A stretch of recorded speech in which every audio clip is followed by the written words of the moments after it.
নীৰৱতাৰ বুকুচাত উঠি ছাতি ফুটিত মাথো উপলব্ধি কৰিছোঁ জীৱনৰ নিৰ্লোভ সত্য।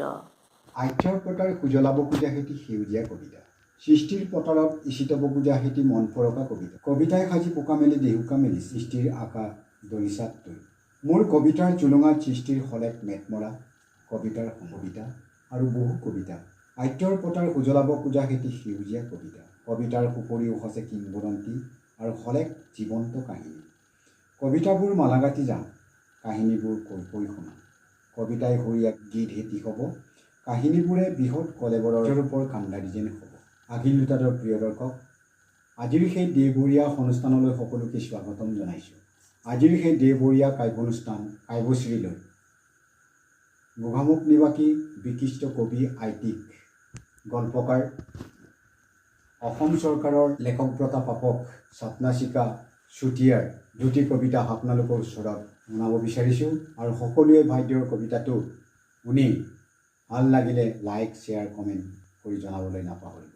নমস্কাৰ, মই এটি স্বৰচিত কবিতা পাঠ কৰিবলৈ ওলাইছোঁ। কবিতাৰ শিৰোনাম তোমাৰ অপেক্ষাত।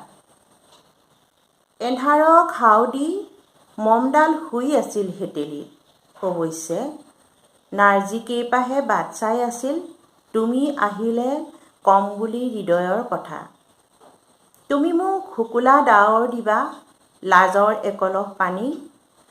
সামান্য স্পৰ্শৰ বাবে মৰম সনা চাউনি বিচাৰি হাহাকাৰ কৰোঁ মই।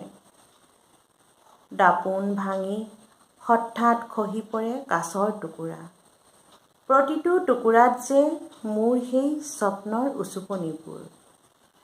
হেৰাই যোৱা কহুঁৱাৰ বাবে হাহাকাৰ কৰোঁ মই। এপাহ নিয়ৰ সনা গোলাপ দিয়া না, উপহাৰ দিম মই এজাক গুলপীয়া ভালপোৱা তোমাৰ বিদায় পৰত। উপহাৰ দিম মই এজাক গুলপীয়া ভালপোৱা তোমাৰ বিদায় পৰত। ধন্যবাদ। নমস্কাৰ, মই এটি স্বৰচিত কবিতা পাঠ কৰিবলৈ আগবাঢ়িছোঁ। কবিতাৰ শিৰোনাম নিসংগতা। নীৰৱতাৰ বুকুচাত উঠি ছাতি ফুটিত মাথো উপলব্ধি কৰিছোঁ জীৱনৰ নিৰ্লোভ সত্য। কাঁইটীয়া আন্ধাৰ আৰু পোহৰৰ স্বচ্ছতাত ধূসৰ স্তব্ধতাৰে ঢাকি থয় হৃদয় আকাশ।